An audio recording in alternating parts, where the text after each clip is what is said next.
Okay, more on gray rocking. What exactly is it and why is it such an important skill, discipline to learn? Not only for dealing with like your narcissistic parent or your narcissistic partner, but also for dealing with counter protesters, MAGA influencers, ICE agents, and the Trump regime as a whole. So, narcissists engage in this behavior called narcissistic baiting, and they use it in order to manipulate and control you. They are trying to push you into full emotion mind to get a rise out of you so that you act impulsively in a way that benefits them and harms you. Obviously, this is what the regime is trying to do by putting members of the National Guard in our cities, by having ICE escalate with nonviolent protesters. They're hoping that those protesters will riot. They need protesters to riot. And right now, we're not giving them what they want. Gray rocking is a strategy that we use to deny narcissists what they want. They want a big emotional response from us, so we're going to deny them a victory, and we're going to be really disengaged, unemotional. We're going to refuse to get worked up because what they need in order to advance their plans is for us to get worked up. And so we're going to be real blah, real bored. When I think of gray rocking, the two terms I think of are bored and disinterested. Narcissists need your attention. They're desperate for your attention, and they're desperate for you to have your emotions incredibly escalated because they know really well how to manipulate those emotions. So we're not going to give it to them. Okay, so let's talk through some of the concepts of gray rocking, and I'll try to remember to put in concrete examples as I go along. As I said in my last video, this technique takes a lot of self-discipline. It's really hard. It's really hard when people are using tried and true psychological tactics to manipulate your emotions. It's really difficult not to take the bait. So game out these scenarios, role play with your affinity groups, with your friends. Number one for the gray rock method is that you show no emotions. Practice not even a resting bitch face, but just a unbothered face. Also practice speaking slowly and in a real even keel, right? Okay. Yeah, that's fine. No. And do you see what I did there as well? Really short responses. We're not engaging. Gosh, it's really hard for me because I'm very verbose as a person. I also really love to debate. I really love to argue. So for me, this requires practice and self-discipline.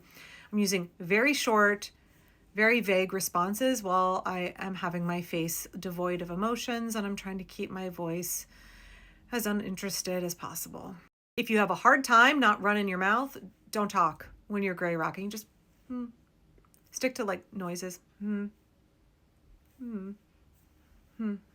Along with keep your responses short, you want to refrain from sharing any details at all. Don't describe your emotions. Don't tell them how you're feeling. Don't give them any details about yourself or why you're there. Don't explain your politics. Do not engage on any substantive issue, and don't share any details. The key word here I think of is mundane. Keep your conversation mundane. If you're forced into an actual conversation, you want to keep the interaction as boring as possible. Stick to really neutral, really boring topics. Only the weather. And maybe pre-list these ahead of time. Have some pre-scripted topics that you can pull out where you are not going to get worked up over them, and neither are your fellow protesters. Gosh, it really looks like that storm drain needs to get cleared of leaves. The shoe is kind of pinching my toes. I heard the barometric pressure is supposed to drop in the next couple of hours. Be aware that you can shift topics. Do not let the MAGA influencer, the narcissist in your life, control the topic of conversation. If you're forced to interact with them, you can just ignore their questions and you can shift the topic. Ask them questions about themselves. Where'd you get that jacket? Gosh, your hands look really cold. Did you forget your mittens today? Next thing to remember in gray rocking is that you never argue. Don't disagree with anything that they say. They are there to stir up debate so that they can make content. They are there to rile you up. They are going to say provocative things, and they want you to engage on the topic. They want to argue with you. Don't give them that. Whatever topic they bring up, don't state any of your opinions on that topic at all. This isn't exactly gray rocking, but it's a little bit connected. It's a strategy that I often use when people love to throw insults about me into the comment section, or they love to say something about me that I know is absolutely not true. They either heard something that was an outright lie, or they misinterpreted something that somebody else said, because if I have no haters, I'm dead.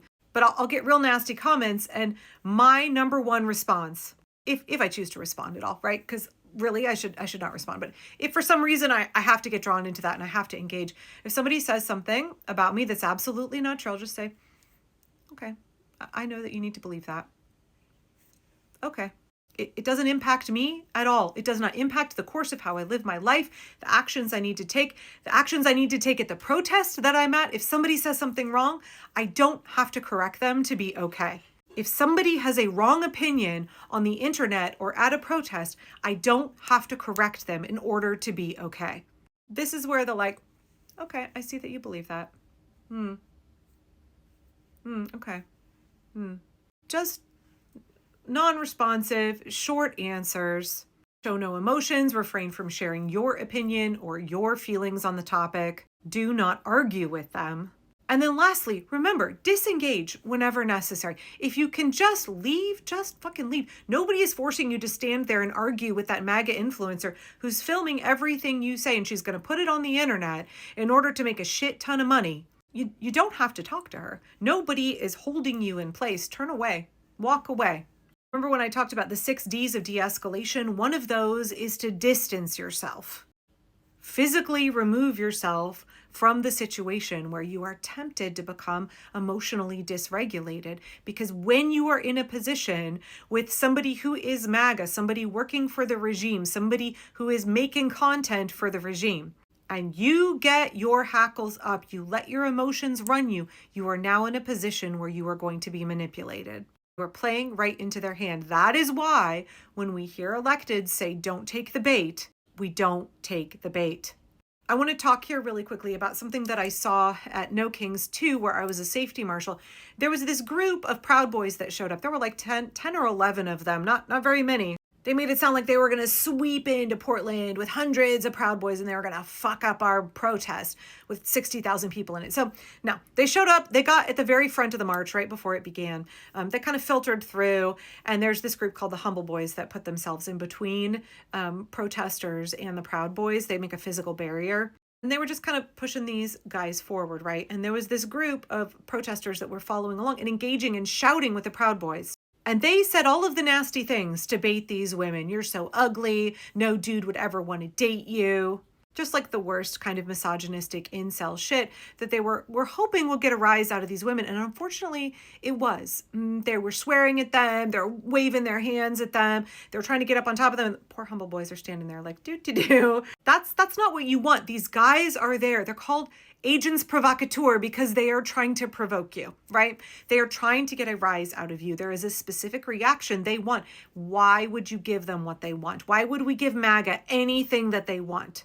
I talked about this in one of my No Kings 2 breakdown videos, but those of us that were safety marshals at the front of the march, we took all those people who got ahead of the fire truck and were following the Proud Boys and engaging with, giving them all of the attention that they wanted as they were filming and screaming and trying to provoke trying to manufacture some kind of violent scenario. We just said, hey, like, we're just going to stop.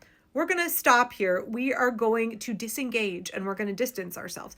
We're just going to wait for the fire truck and the rest of the march to catch up with us because we got pushed ahead with all these chuddies and we don't want to be around that. We want to be with our people.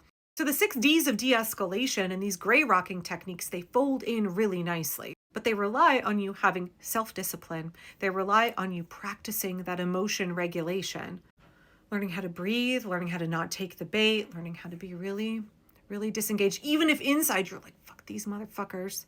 You got to practice not showing any of that. And if you can't control yourself and keep very calm in the moment, disengaged, bored in the moment, then you need to distance yourself. Nobody is forcing you to follow those Proud Boys down the street and scream in their faces, even though you're right, even though your anger is righteous. Your anger is not productive in this moment. Your anger is not helping advance the cause.